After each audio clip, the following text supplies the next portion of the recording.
Hi yo-yo viewers, subscribe చేసేటప్పుడు అక్కడ ఉండే గంట సింబల్ ను ప్రెస్ చేయడం మర్చిపోవద్దు. Garuda Express, an international courier service. శాంతి పుణ్యేన ఆత్మ పుణ్యస్తు భాగ్యవాన్ అన్నారు. అంటే ఒక మనిషి అతని యొక్క మానసిక, శారీరక, అలాగే శుచి శుభ్రత, మన భావికతను తల్లి దగ్గర నుంచి నేర్చుకుంటాడు. అలాగే ఒక తండ్రి దగ్గర నుంచి తన సంస్కారం వల్ల తండ్రి దగ్గర నుంచి ఒక మంచి జ్ఞానము, అలాగే ధర్మ విచక్షణము అతనికి అబ్బుతాయి. అలాగే అతను జన్మించిన వంశం యొక్క లక్షణం నుంచి అతను నేర్చుకునేదేమో పరిపాలన దక్షత, ఉదార స్వభావము, దర్పము, ఇవి మొదలగునవి అతనికి అబ్బుతాయి. కానీ అష్టైశ్వర్యాలు, అలాగే భోగభాగ్యాలు, సంపత్తి, అలాగే పేరు ప్రతిష్టలు తనకు తాను చేసిన పుణ్య ఫలితముగా అతనికి దక్కుతుంది. అటువంటి యొక్క CK enterprises private limited, Shri Kalyan గారు నిర్మించిన మన జయసింహ చిత్రం యొక్క పాటల ప్లాటినం డిస్క్ ఫంక్షన్ ఇక్కడ జరుపుకుంటున్నాం. ఈ ఫంక్షన్లో మొట్టమొదట మీ అందరి హృదయ దేవాలయాల్లో కొలువై ఉన్న మా నాన్నగారు, మా తండ్రి గారైన నందమూరి తారక రామారావు గారికి ముందుగా ఆయన పాదాలకు నా అభినందనలు తెలియజేసుకుంటున్నాను. అలాగే ఈ కార్యక్రమానికి ఎంతోమంది వచ్చారు అతిథులుగా. ముఖ్యంగా మా బోయపాటి శ్రీను గారు ఉన్నారు ఇక్కడ. అలాగే డైరెక్టర్ విపి వినాయక్ గారు వచ్చారు. మిగతా చలనచిత్ర పరిశ్రమలోని ఎంతోమంది ఉద్దండులు, నిర్మాతలు, శ్రేయోభిలాషులు అందరూ విచ్చేశారు. అలాగే నా మానధన అభిమానులు ఉన్నారు ఇక్కడ. వాళ్ళందరికీ కూడా నా అభినందన నమస్సుమాంజలు తెలియజేసుకుంటున్నాను. చాలా సంతోషంగా ఉంది. ఇవాళ ఈ సినిమా విడుదలకి దగ్గరలో ఒక మంచి పండుగ జరుపుకోవడం, అదే ఆడియో ప్లాటినం డిస్క్ ఫంక్షన్ జరుపుకోవడం చాలా సంతోషంగా ఉంది. ఎందుకంటే ముఖ్యంగా ఏ సినిమాకైనా ముందు మొదటి మెట్టు అంటే ఒక ఘట్టం, ఒక ఎన్నో సందర్భాల్లో చెప్పడం జరిగింది. ఇంతకన్నాను శూషుర్వేతి పశుర్వేతి వేతి గాన రసం పణి అని. అంటే నేను ఎన్నో సందర్భాల్లో చెప్తూ ఉంటాను ఈ యొక్క సంగీతం యొక్క విశిష్టత. అలాగే అందులో ఒక భాగం ఇప్పుడు నేను చెప్పిన శ్లోకం ఏంటంటే, నేటికి కూడా నాదస్వర సంగీతానికి నాకు పాములు సైతం పడగలెత్తి ఆడటం మనం చూస్తున్నామని. సో అలా ఒక పిల్లాడు ఏడిస్తే, ఒక జోలపాట పాడితే అతను ఏడు పారిపేస్తాడు. అలాగే సంక్రాంతి పండుగ దగ్గరలో ఉంది. మరి సంక్రాంతి పండుగలో మనం ఎన్నో ఘట్టాలు ఉన్నాయి మనకి. అంటే ఒక ఈ సూత్రధారులు ఇంటికి గంగిరెద్దుని తీసుకొచ్చి వాళ్ళు సంగీతం ఊదుతుంటే అది నాట్యం చేయడం అయితేనేంటి, లేకపోతే ఈ భోగి మంటల వెచ్చదనాలు అయితేనేమి, లేకపోతే గొబ్బెమ్మల ముగ్గులతో అయితేనేమి, లేకపోతే కొత్త అల్లుళ్ళ రాకైతేనేమి, అత్తమామల ఇంటికి కొత్త బట్టలు ధరించడం అయితేనేంటి, లేకపోతే పండగ వంటలు చేసుకోవడం ఏంటి, హరిదాసుల కీర్తనలు అయితేనేమి, ఇలాంటి ఎన్నో ఈ యొక్క సంక్రాంతి పండగలో మనం జరుపుకుంటాం. అటువంటిది అంటే పంచకట్టులోన ప్రపంచాన మొనగాడు, కండుబాలినిదే గడపైన దాటనివాడు, పంచపక్ష పరమాన్నములు పళ్ళెమ్మందుంచిన గోంగూరకై ఎదురు చూచువాడు ఎవడయ్యా ఇంకెవడు మన తెలుగువాడును అని డాక్టర్ సి నారాయణ రెడ్డి గారు నాన్నగారిని ఉద్దేశిస్తూ డాక్టర్ సి నారాయణ రెడ్డి గారు రాసిన పాట, పద్యం అది. అలా ఈ సినిమా జయసింహ ఏదైతే నేను చెప్పానో, ఏవేవైతే జరుగుతాయి విశేషాలు ఈ పండగకి, అలాగే ఈ పండగ కూడా మొత్తం అన్ని నవరసాలున్న చిత్రం మన జయసింహ చిత్రం. సరే, మన ముఖ్యంగా ఈ యొక్క సినిమా దర్శకులు కెఎస్ రవికుమార్ గారు 8 ఏళ్ళ నుంచి అనుకుంటున్నాం ఈ సినిమా చేద్దాం, ఒక సినిమా చేద్దామని. నేను చెప్పాను కూడా ఆడియో ఫంక్షన్లో.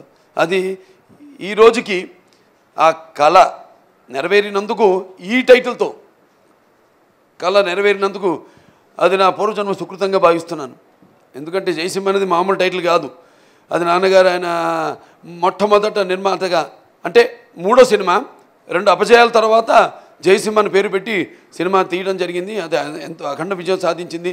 అలా ఈ 8 ఏళ్ల మా కలయిక కోసం ఏదైతే ఎదురు చూసామో, ఆయన నాతో, నేను ఆయనతో, అది ఈనాడు నెరవేరినందుకు, ఎంత అద్భుతంగా వచ్చినందుకు చిత్రం నెరవేరడం వేరు. ఎందుకంటే ఆయన గురించి, ఆయన ప్రతిభా పాఠవం గురించి నాకు తెలుసు, అందరికీ తెలుసు, మనందరికీ, తమిళ వాళ్ళకే కాదు తెలుగు వాళ్ళందరికీ కూడా తెలుసు. ఎందుకంటే ఆయన చేసిన సినిమాలు అద్భుతమైన సినిమాలు. అటువంటి ఆయన దర్శకత్వంలో చేయాలన్న ఆ కోరిక తీరడం, ఆయన మనిషిగా నేను చెప్పాను. ఇప్పుడు నేను అంతా నా లైక్ మైండెడ్నెస్, అంటే మాకు రిలేట్ అవ్వాలి, మేము ఒకళ్ళొకళ్ళం పాలు పంచుకోవాలి, అర్థం చేసుకోవాలి అన్ని విషయాల్లోనూ. అలా మా బోయపాటి శ్రీను గారు, అలాగే మా కెఎస్ రవికుమార్ గారు, అందరూ సినిమా పనిచేసే ప్రతి ఒక్కరూ అందరం కూడా ఒకే తాటి మీద ఒకే మంచి సినిమా చేయాలి అన్న ఉద్దేశంతో ముందుకు వెళ్ళేవాళ్ళం. అటువంటి ఆయన మరి అక్కడ ముత్యాలు చెప్పాను, ఏటపాలుగా దొరుకుతుంటే చూడడానికి ఎంత అందంగా ఉంటాయో, అలాగే అంత అందంగా నటుల నుంచి హావభావాలను రాబెట్టగల సమర్థుడైన దర్శకుడు మా కెఎస్ రవికుమార్ గారు. మన కెఎస్ రవికుమార్ గారికి ఇంత అద్భుతంగా ఆయన ఈ చిత్రాన్ని మలిచినందుకు ఆయనకి సభాముఖంగా ఆయనతో పనిచేయడం అన్నది ఒక, అంటే కొంతమందితో, అంటే నేను చాలా పనిచేసేది తక్కువ మందితో, అందరితో కూడా నా ప్రయాణం అనేది ఒక మరిచిపోలేని ఒక అనుభూతి. సో అలాగా అద్భుతంగా ఆయన దగ్గర నుంచి ఎప్పుడూ ఆయన పని గురించి ఆలోచన, వేరే ఆలోచనే ఉండదు. ఎప్పుడు పని, మళ్ళీ ఆయన బృందం అయితేనేమి, ఆయన కింద పనిచేసే అసిస్టెంట్ డైరెక్టర్స్ అయితే, టోటల్ డైరెక్షన్ డిపార్ట్మెంట్ అద్భుతమైన ఫలితాన్ని ఇవాళ రేపు చూస్తారు. రేపు స్క్రీన్ మీద ఎలా ఉండబోతుందో సినిమా, సిల్వర్ స్క్రీన్ మీద. అలాగే ఇక మా రత్నం గారిని చెప్పాలి. ఎందుకంటే ఏదైనా ముందు కథ, అద్భుతమైన కథ, ఆయన ఇంతకుముందు లెజెండ్ ఇవన్నీ కూడా సంభాషణలో కథ రాయడం, ఆయన వచ్చి నాకు కథ వినిపించడం, అప్పుడు వెంటనే కెఎస్ రవికుమార్ గారికి ఇంతకుముందు ఈ యొక్క నవరసాన్ని పండించే సినిమాలు ఎన్నో చేసి ఉండడం, ఆయన అయితే ఏదైతే ఈ 8 ఏళ్ల వెయిటింగ్ ఉందో చాలా బాగుంటుందని కెఎస్ రవికుమార్ గారిని అనుకోవడం, వెంటనే అనిపిస్తుంది అప్పుడే సినిమా అయిపోయిందా అని. నిన్ననే కదా మొదలైంది, అప్పుడే అయిపోయిందా అనిపిస్తుంది సినిమా. అంటే ఒక పాత్రలోకి వెళ్తే నేను ఒక్కడనే కాదు పాత్రలోకి వెళ్ళేది, ఒక దర్శకుడు, ఒక రచయిత. ఎందుకంటే నా సంభాషణలు ఎలా ఉంటాయో తెలుసు, లేకపోతే అంటే నేను ఇందాక చెప్పినట్టు పంచపక్ష పరమాన్నములు అలా ఎలా ఉండాలో మన అభిమానుల నాడి, తెలుగు ప్రేక్షకుల నాడి. అంటే ప్రేక్షకులని ఇక్కడ తెలుగు అని నేను ప్రత్యేకంగా చెప్పకర్లా, ఎందుకంటే ఇక్కడ ఇందులో సెంటిమెంట్ ఉంది. సెంటిమెంట్ అనేది తెలుగు వాళ్ళమే కాదుగా సొమ్ము, ప్రతి అడవికి సెంటిమెంట్స్ అన్నది కామన్. సో అంత అద్భుతంగా ఈ కథని, సంభాషణల్ని రాసిన మా రత్నం గారికి, అలాగే ఈనాటి ఈ యొక్క కార్యక్రమానికి ముఖ్య అతిథి కథానాయకుడు మా చిరంతన్ భట్ గారు. అద్భుతమైన మ్యూజిక్. సరే నాకు ఒకటే, ఎందుకంటే 2-3 పేర్లు అనుకున్న మాట వాస్తవం. అందులో మరి ఎవరైతే బాగుంటారంటే గౌతమిపుత్ర శాతకర్ణి చూసినప్పుడు, అంటే నేను రికార్డింగ్లప్పుడు అది ఉండను కాబట్టి, సరే పాటలన్నీ చేసాం షూటింగ్ అప్పుడు, చాలా అద్భుతంగా ఉన్నాయి అనుకున్నాను. రికార్డింగ్ ఎలా ఉంటుందా అని నాకు చిన్న అనుమానం. అద్భుతంగా తర్వాత చూశాక చాలా అద్భుతంగా తెలుగు ప్రేక్షకులని చెప్పను, మన యావత్ భారతదేశాన్ని పరిపాలించిన చక్రవర్తి గౌతమిపుత్ర శాతకర్ణి అయితే యావత్ భారతదేశ చలనచిత్ర రంగంలోనే, సంగీతాల్లోనే ఒక కొత్త బాణీలను సమకూర్చిన సంగీత దర్శకుడు మన చిరంతన్ భట్ గారు. అప్పుడు అనిపించింది నాకు తప్పకుండా ఈ సినిమాకి ఈయనైతే చాలా బాగుంటుంది. ఎందుకంటే కసిగా చేస్తాడు ముందు ఆయన, ఎందుకంటే కంచె అది ఒక వేరే నేపథ్యమైన సినిమాతో కూడిన సినిమా. అలాగే శాతకర్ణి వేరు, అలాగే ఇప్పుడు ఈ సినిమా ఇది ఈ సినిమాలో పాటలు కొంచెం అటు ఇటుగా ఉన్నా కూడా నాకు ఏంటంటే బ్యాక్గ్రౌండ్ మ్యూజిక్ మీద నా కన్సర్న్ అంతా. బ్యాక్గ్రౌండ్ మ్యూజిక్ బాగుండాలి నాకు, ఈ సినిమా అద్భుతంగా ఉండాలని. సో ఆయన ఇచ్చిన బ్యాక్గ్రౌండ్ మ్యూజిక్, పాటలు గౌతమ్ గుప్తా శాతకర్ణికి, అలాగే ఈ సినిమాలో కూడా అద్భుతమైన పాటలకి 5 పాటలకి మంచి అద్భుతమైన బాణీలను సమకూర్చి, అలాగే అంత అద్భుతమైన పాటలు కూడా మణిపూసలు లాంటి సాహిత్యాన్ని సమకూర్చారు మన భాస్కర్ భట్ల గారు, అలాగే మన రామ్ జోగేష్ శాస్త్రి గారు, ఇంకా ఎవరు శ్రీమణి అద్భుతంగా. సో ఈ సభాముఖంగా ఇంత అద్భుతమైన ఆడియోని ఇచ్చినందుకు వారందరికీ నా తరఫున వాళ్ళందరికీ నా కృతజ్ఞతలు తెలియజేసుకుంటున్నాను. ఎందుకంటే మనకు తెలుసు ఇప్పుడు పాటలు ఎలా ఉంటున్నాయి అంటే, జనరల్గా నా సినిమాల పాటలు అలా ఉండవు. ఏ విషయంలో అయినా పాటలు ఒక పాటకి సంబంధం ఉండదు. ఎందుకంటే మా సినిమాలు అలాంటివి, లార్జర్ దెన్ లైఫ్ నా సినిమాలన్నీ. సో బోయపాటి శ్రీను గారి డైరెక్షన్ కానివ్వండి, పాటకి అసలు ఒకే మ్యూజిక్ డైరెక్టర్ చేశాడా లేకపోతే 5గురు చేశారు 5 పాటలకి అనే రకం ఉండే మంచి కథ, అలా అవకాశం ఒక సంగీత దర్శకుడు కానివ్వండి, లేకపోతే ఈ సాహిత్య రచయితలకు కానివ్వండి. సో ఇప్పుడు మనం ఏంటంటే ఈ యొక్క సంగీతానికి ఈ యొక్క వ్యాకరణాల నిరంకుశత్వం ఉండదు, లేకపోతే ఛందశాసనాలు ఉండవు. అలాగని ఏదో మృదుమధురంగా తేనెలొలికించే మాటలతో చెవులు వింపైన సంగీతం వస్తుందంటే అది కూడా లేదు. మితిమీరిన అంటే హద్దు మీరిన శృంగార నిరర్థక పదాలతో కూడిన పాటలు మా మలుకుల వలె మా చెవిని బాధ పెడుతున్నాయని మరి మనకు ఆకలి తీరిన కవితారాయుళ్ళ మేధావుల మేధస్సు మరి ఆవలిస్తున్న నిద్రావస్థలో ఉందా అని కూడా చాలామంది చెప్పడం జరిగింది. అలాగే ఇప్పుడు మన సంగీతం విషయానికి వస్తే మరి ఇక సగటు మనిషి గుండెలు సైతం వాళ్ళ రమ్యంగా చిందులు వేస్తూ వాళ్ళ యొక్క భావనాడులను ప్రేరేపించాల్సిన సంగీతం మరి ఈనాడు పాశ్చాత్య పోకడలను అనుసరిస్తూ మరి గాలిలోకి వెళ్ళి గాలిలో ప్రయాణించి మరి మన వీణలకు విందులు చేకూర్చవలసిన సంగీతం గాలిలోనే కలిసిపోతుందా అన్నట్టుగా ఉంది. అటువంటి నా సినిమాలో మాత్రం అన్ని సినిమాల్లో శాతకర్ణి కానివ్వండి, ఏ సినిమాని కానీ నేను చెప్పాను, నా సినిమాల్లో ఆ అవకాశం లేదు. అటువంటి అవకాశం నా వరకు నటుడిగా నేను ఎంచుకున్న కథ ముఖ్యం. సో అటువంటి కథలు నేను ఎంచుకుంటాను. కాబట్టి నా సినిమాల్లో పాటలకి ఎంతో తేడా ఉంటుంది. ఇందులో కూడా అద్భుతమైన పాటలు, మరి ఒక మంచి థీమ్ సాంగ్ ఉంది, అలాగే మంచి రెండు ఈ సినిమాలో ఒకటి గుర్తించుకోవాల్సి ఏంటంటే 2 మౌంటేజ్ సాంగ్స్ ఉన్నాయి. 2 మౌంటేజ్ సాంగ్స్.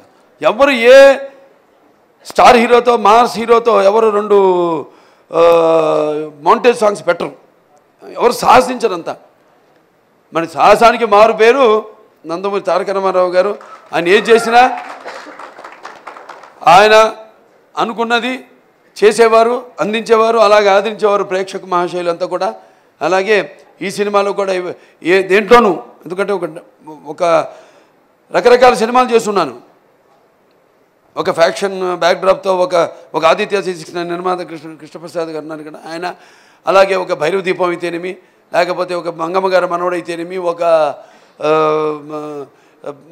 మన బొబ్బులి సింహం అయితేనేమి, లేకపోతే ఒక సమరసింహారెడ్డి నరసింహనాయుడు అయితేనేమి, లక్ష్మీ నరసింహ అయితేనేమి, అలాగే చెన్న కేశవరెడ్డి అయితేనేమి, ఒక శ్రీరామరాజ్యం అయితేనేమి, ఒక గౌతమిపుత్ర శాతకర్ణి అయితేనేమి, ఒక పైసా వసూలు అయితేనేమి, అంటే వైవిధ్యం సినిమాకి వైవిధ్యం చేసుకుంటూ ఇంకా ఏదో కొత్తతనం ఇవ్వాలి అన్న తపనంతో ఇందులో చూస్తారు. అతని కథ ఎవరికి చెప్పలేదు, మా ఇంట్లో కూడా చెప్పలేదు ఎవరికి.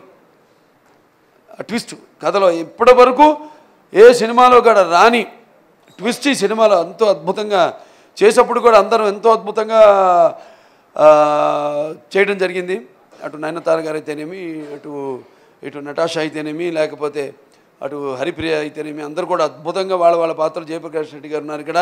నాకు బాగా గుర్తు సమరసింహారెడ్డి షూటింగ్ అప్పుడు నా క్లైమాక్స్లో ఫైట్ అప్పుడు నా పోర్షన్ అయిపోయింది. ఇక ఆయన షాట్లు తీయాలి, కుర్చీ మీద కూర్చొని పాగా అని రగులుతూ ఉంటుంది ఇదని. నన్ను వెళ్ళిపోమన్నారు గోపాల్ గారు. నేను ఎక్కడికి వెళ్తాను, నేను మీ పని అయిపోయింది బాబు, మీరు వెళ్ళిపోండి అన్నాను. క్లైమాక్స్ ఇప్పుడు మొదలవుతుందండి.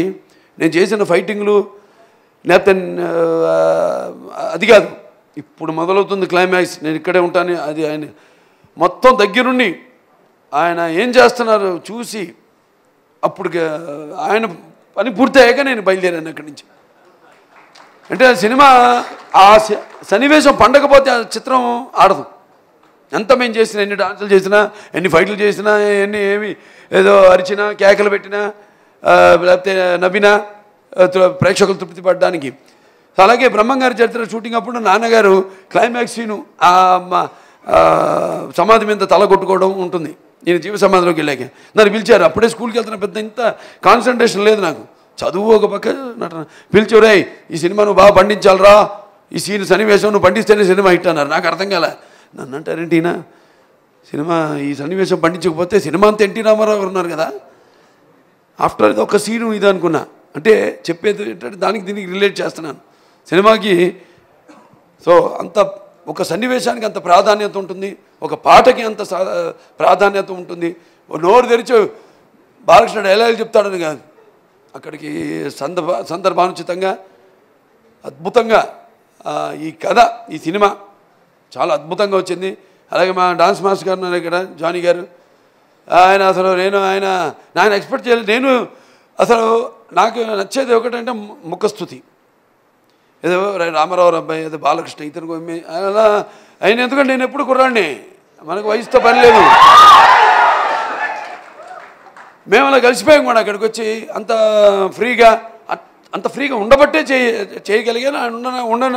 ఉండనివ్వడానికి ఇచ్చిన స్వేచ్ఛ కాబట్టే అంత అద్భుతంగా ఒక పాట చేసిన అద్భుతంగా చేశాడు ఆయన. అలాగే ఇక బృందా మేడం, ఆవిడ ఒక పాట చేసింది చాలా అద్భుతంగా. అటు సినిమా రేపు విడుదల కాబోతుంది, చాలా అద్భుతమైన సినిమా. పండక్కి సకుటుంబ సపరివార సమేతంగా చూడదగ్గ సినిమా మన జయసింహ.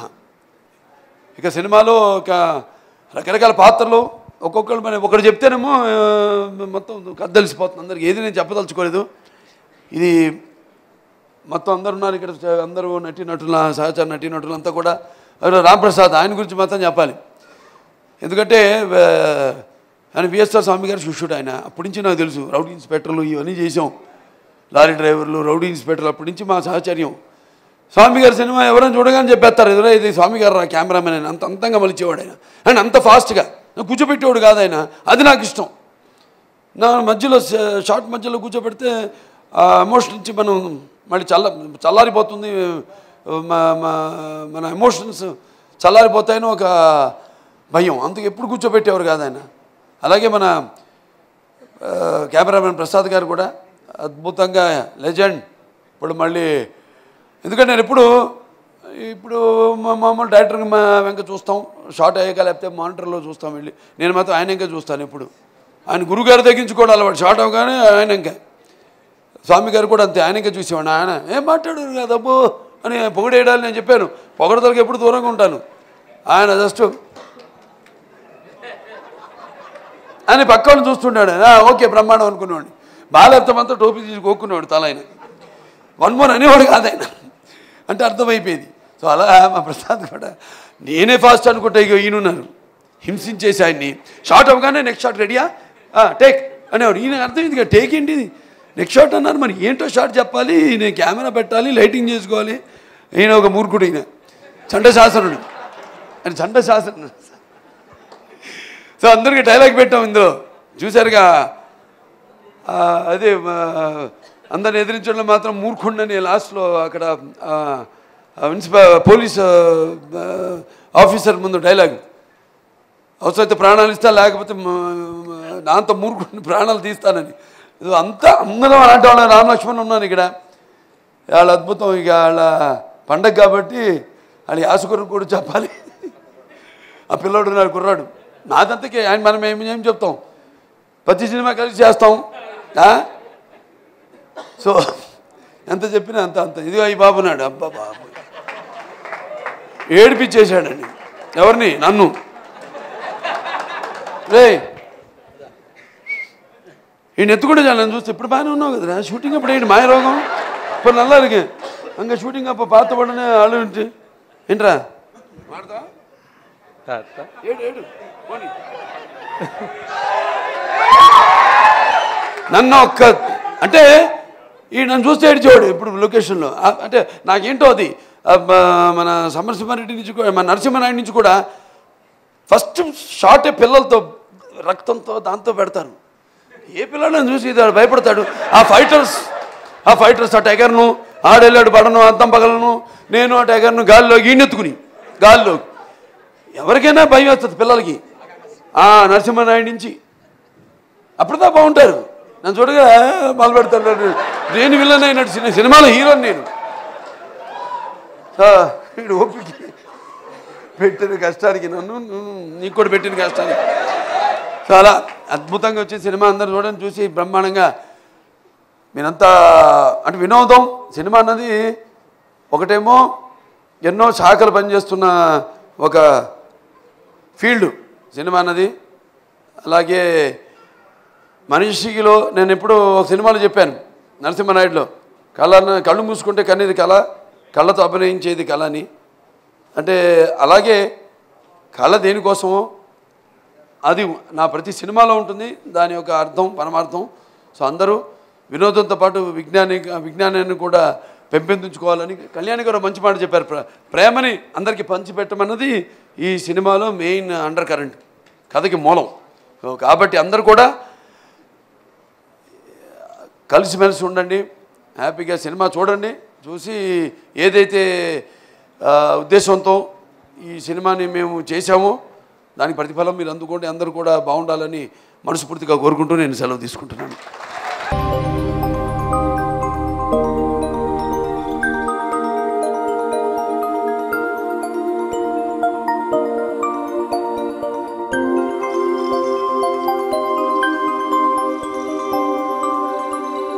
ఈ వీడియో గనుక మీకు నచ్చినట్లయితే లైక్ చేయండి, షేర్ చేయండి అండ్ సబ్స్క్రైబ్ చేయండి.